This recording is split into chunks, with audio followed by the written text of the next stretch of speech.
So A1 and A2 are equal but is not equal to C।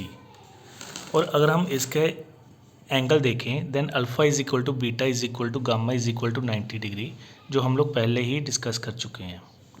अगर हम इसकी Excel ratio की बात करें तो एक्सेल रेशो इसकी जनरल आएगी, जैसे ज़िरकॉन में है तो हर एक जो मिनरल है टेट्रागोनल सिस्टम के अंदर जो मिनरल आता है उसमें इसकी एक्सेल रेशो अलग होती है।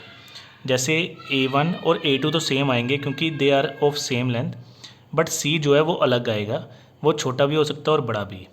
जैसे ज़िरकॉन में इसकी रेशो आती है 1:1:0.9054, तो ज़िरकॉन में C की जो वैल्यू है वो है 0.9054। उसी तरीके से जितने भी डिफरेंट मिनरल्स हैं टेट्रागोनल सिस्टम के अंदर जो आते हैं उनकी डिफरेंट वैल्यूज़ हो सकती हैं। क्लियर। नेक्स्ट वन है सिमेट्री एलिमेंट्स। टेट्रागोनल सिस्टम में हम लोगों ने सिमेट्री एलिमेंट्स देखने हैं। तो इसमें 5 प्लेन्स होते हैं जिसमें से 3 एक्सियल और 2 डायगोनल होते हैं, और 5 इसमें एक्सिस होती हैं जिसमें से 3 क्रिस्टलोग्राफिक और 4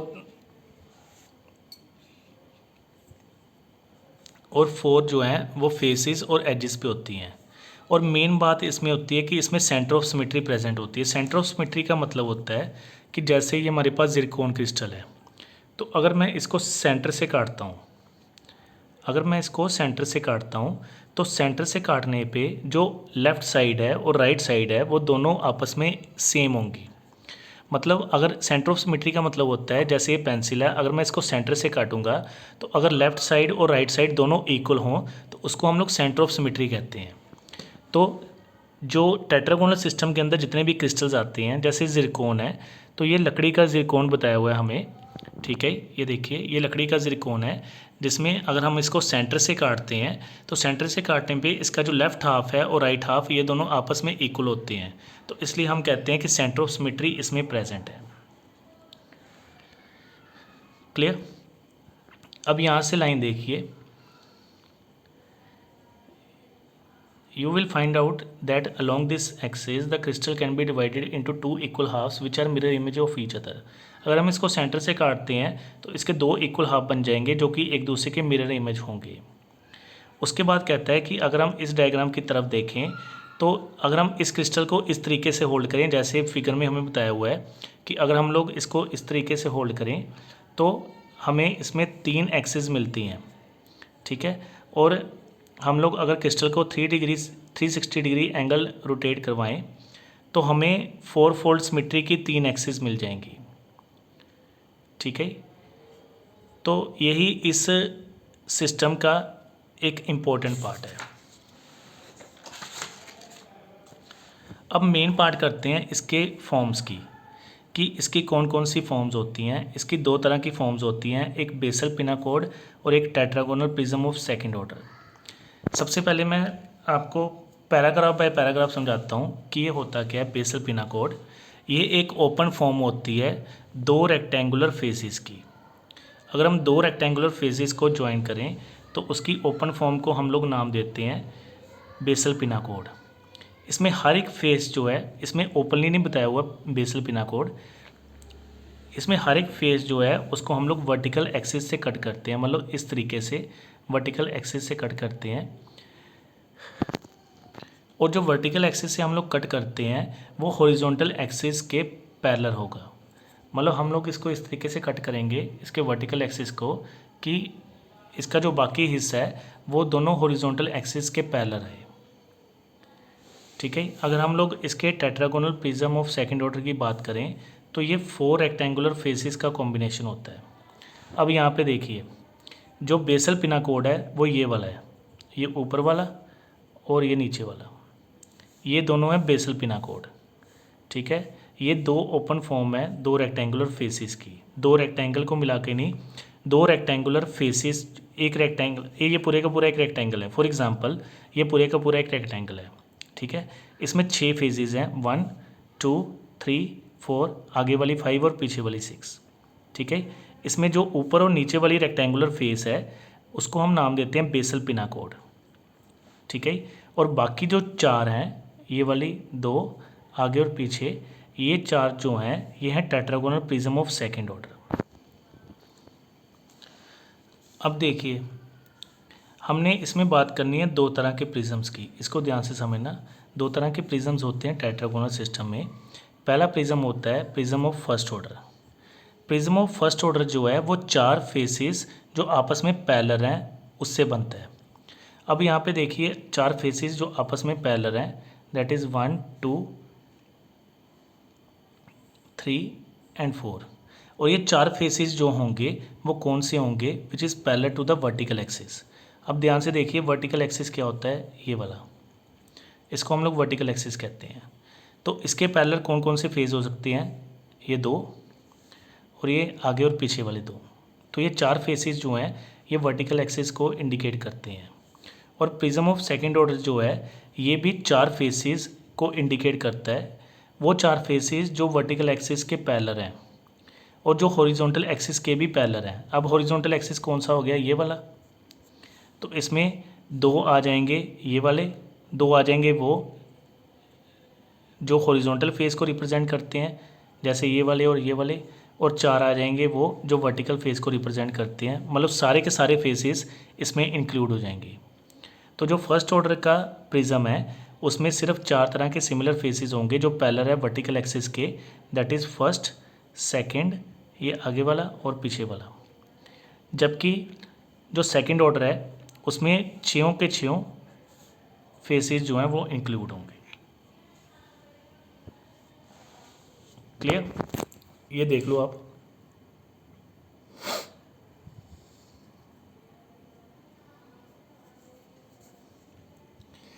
इसके बाद हमारी नेक्स्ट टाइप है hexagonal system.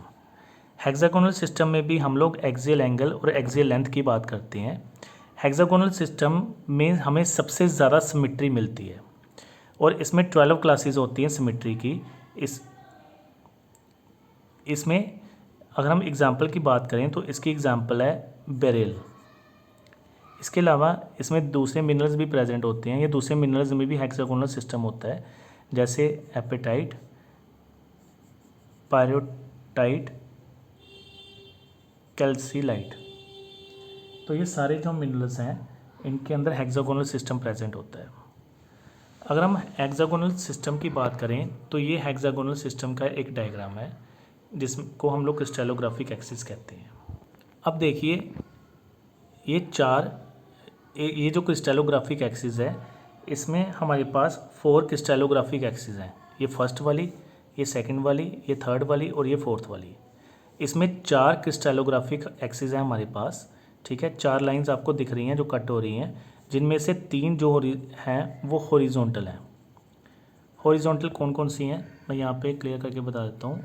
A1, A2, A3 ये तीनों हॉरिजॉन्टल हैं और जो C है वो वर्टिकल है, ठीक है। जो A1, A2 और A3 है ये तीनों के तीनों ये बोन एंगल बनाती है 120 डिग्री का। A1, A2 और A3 ये बोन एंगल बनाती है 120 डिग्री का, ठीक है। और जो C है that is perpendicular to the 3।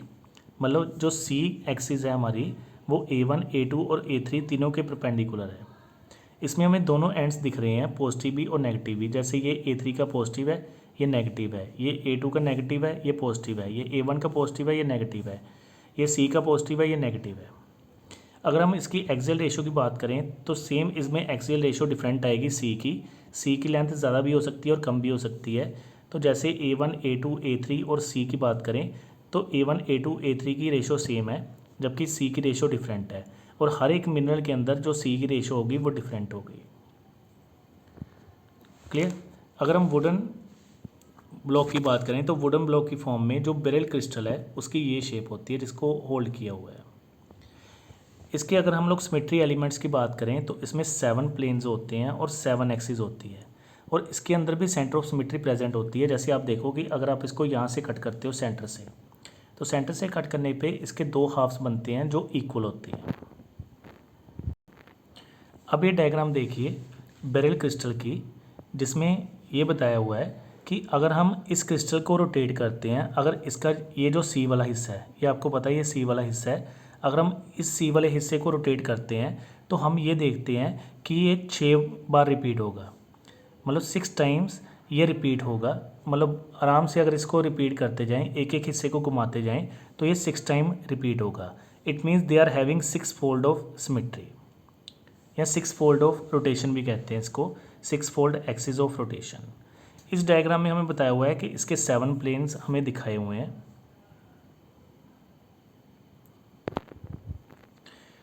इस डायग्राम में हमें इसके 7 प्लेन्स दिखाए हुए हैं और इसके 7 एक्सिस ऑफ सिमेट्री दिखाई हुई है, और ये एक्चुअल में जो बेरिल क्रिस्टल है ये हमें दिखाया हुआ है।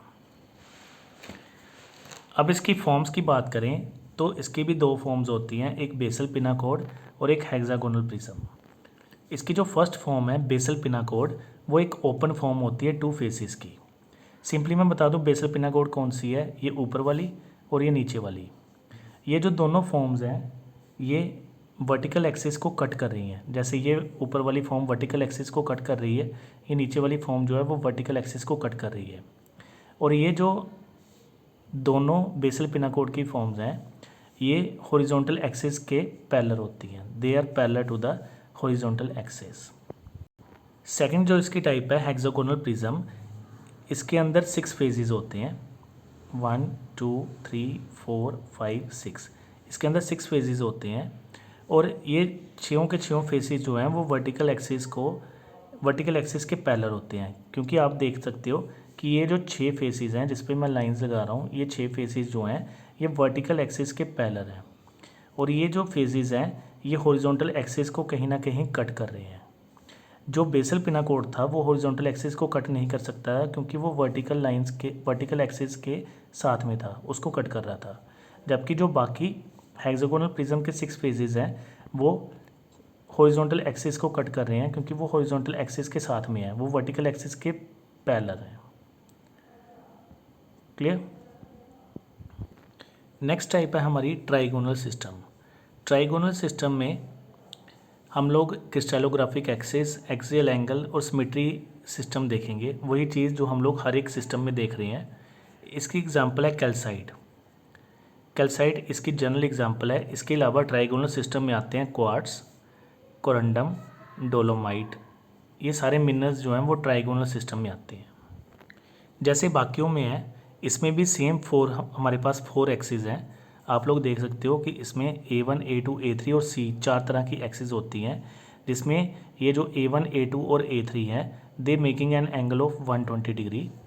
A1, A2 और A3 ये तीनों आपस में इक्वल हैं, जबकि C जो है उसकी लेंथ बाकियों के मुकाबले इक्वल नहीं है।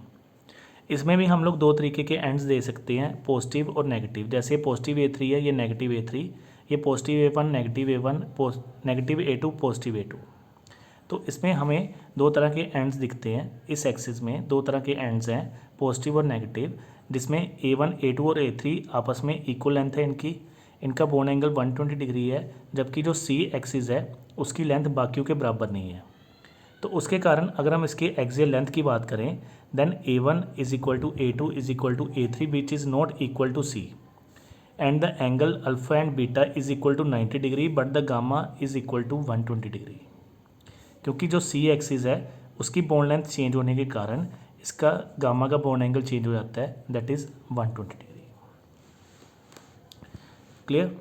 इसके भी सिमेट्री एलिमेंट्स की अगर हम बात करें तो इसमें हमें 3 प्लेन्स 4 एक्सिस मिलती हैं और इसमें भी सेंटर ऑफ सिमेट्री प्रेजेंट होती है। इसका हम लोग डायग्राम देखते हैं आगे। ये देखिए इसका डायग्राम, ठीक है। हम बात कर रहे हैं ट्राइगोनल सिस्टम की। ये फर्स्ट वाला जो है वो ट्राइगोनल सिस्टम है। अगर हम इसको यहाँ से काटते हैं तो अब देखिए कि अभी तो आपको यहाँ से दिखाई देगा। अगर हम इसका स्ट्रक्चर देखें या इसके शेप देखते हैं तो अगर हम इसको सेंटर से काटते हैं तो सेंटर से काटने पे इसके लेफ्ट हाफ और राइट हाफ इक्वल होता है, तो इसलिए इसकी सेंटर ऑफ सिमेट्री होती है।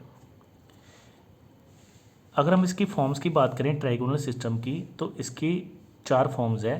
जैसे पहली है पेडियन। पेडियन एक ओपन फॉर्म होती है और इसका सिर्फ एक ही फेस होता है। सेकंड है ट्राइगोनल प्रिज्म। ट्राइगोनल प्रिज्म में 3 फेसेस होते हैं, आप देख सकते हो 1, 2 और आगे वाला 3 फेसेस होते हैं और ये पैरेलल होती है 3 फोल्ड रोटेशन के। दिस इज़ 3 फोल्ड रोटेशन, तो ये इसके पैरेलल होती है। नेक्स्ट है हेक्सागोनल प्रिज्म। हेक्सागोनल प्रिज्म में आपको पता है 6 फेसेस होते हैं, 1 2 3 4 5 एंड 6 फेजेस होते हैं। और जो रोम्बोहेड्रन है उसमें भी हमें 6 फेजेस दिखेंगे, 1 2 3 4 5 एंड 6 तरह के फेजेस इसमें दिखते हैं। तो ये 4 तरह की फॉर्म्स हैं जो इसमें प्रेजेंट होती है। क्लियर।